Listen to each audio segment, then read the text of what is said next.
Hello बच्चों, तो social pharmacy में introduction to microbiology and common micro organism है ना। एपिडेमियोलॉजी वाला टॉपिक हम लोगों ने खत्म कर लिया। एक्यूट रेस्पिरेटरी इन्फेक्शन हम लोगों ने खत्म कर लिया। थर्ड लेक्चर में हम लोगों ने मीजल्स और चिकन पॉक्स के बारे में बात कर ली।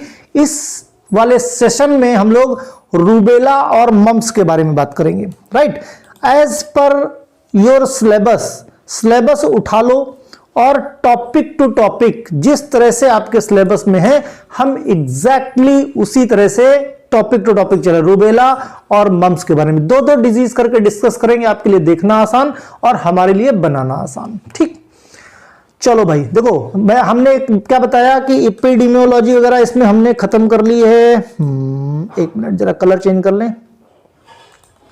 ठीक, तो एपिडेमियोलॉजी, कॉजेटिव एजेंट, रेस्पिरेटरी ये खत्म किया हमने। देखो चिकन पॉक्स, मीजल्स खत्म कर लिया। आज हम रूबेला और मम्प्स खत्म करेंगे। नेक्स्ट वीडियो में हम लोग इन्फ्लुएंजा चूंकि काफी बड़ा 2-3 है, तो नेक्स्ट वीडियो में हम लोग इन्फ्लुएंजा कंप्लीट कवर कर लेंगे, है ना। तो इस तरह से करके आपको समझने में काफी आसानी हो जाएगी। चलो भाई देखो, रूबेला को हम जर्मन मीजल्स भी बोलते हैं। यह भी मीजल्स का ही एक पार्ट है, रूबेला वायरस से होता है और इसको हम जर्मन मीजल्स बोलते हैं। तो जर्मन मीजल्स का अगर हम सिनोनियम की बात करें, दूसरे नाम की बात करें तो उसको बोलते हैं रूबेला। इस तरह से बॉडी में रेड कलर के, पिंक कलर के स्पॉट पड़ जाते हैं पूरी बॉडी में और जल्दी नहीं जाते, लंबे समय तक अपना असर छोड़ते हैं। ठीक, रूबेला बहुत कंटेजियस वायरल इंफेक्शन है, बहुत तेजी से फैलता है। अपीयरेंस रेड कलर के रैसेस, जैसे लाल लाल चकत्ते पड़ जाते हैं और पूरे शरीर में। अगर हम पॉजिटिव एजेंट की बात करें तो रूबेला वायरस, और एपिडेमियोलॉजी की बात करें तो सोर्स ऑफ इंफेक्शन इसका है वायरस ऑफ पैरामिक्सोवायरस फैमिली का है। रूबेला किस फैमिली का है?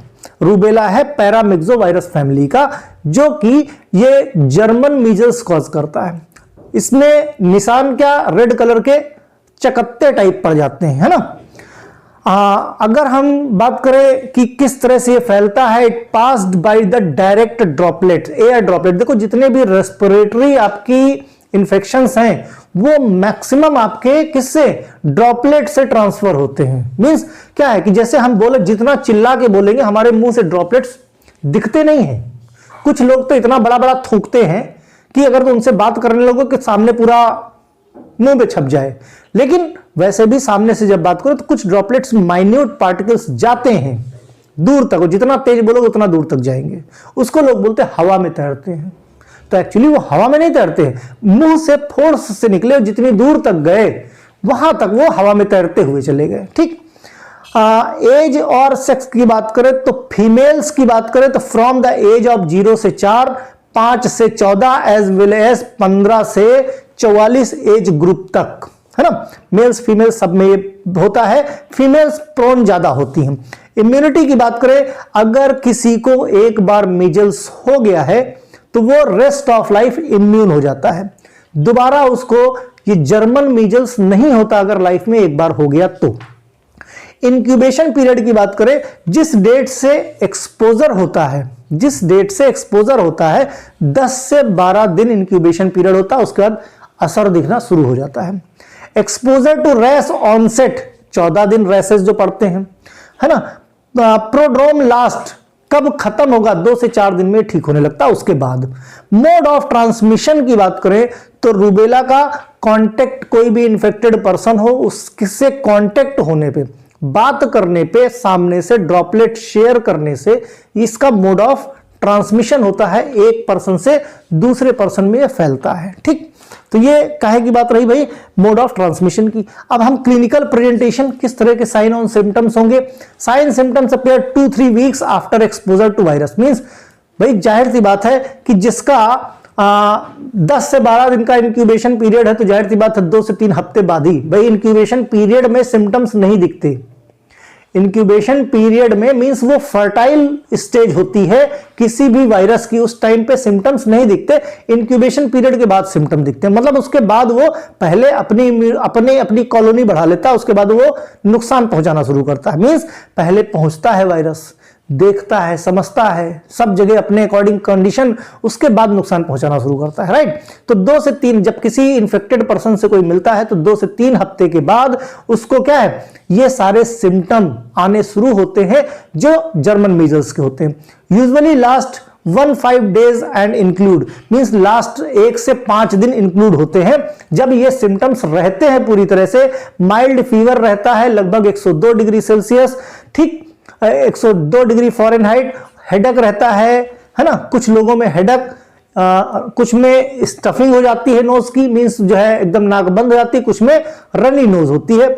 आंखें इन्फ्लेम्ड हो जाती हैं, मींस रेड आइज हो जाती हैं।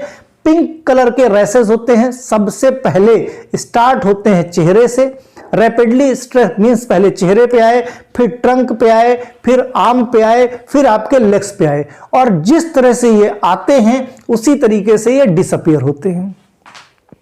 पहले फेस के डिसअपीयर होंगे, फिर ट्रंक के डिसअपीयर होंगे, फिर हाथ से डिसअपीयर होंगे, फिर पैर से डिसअपीयर होंगे, ठीक। एचिंग ज्वाइंट, यंग वोमेन्स में क्या है, ज्वाइंट्स में पेन बहुत होता है इसमें, है ना, किसमें, ये जर्मन मीजल्स में।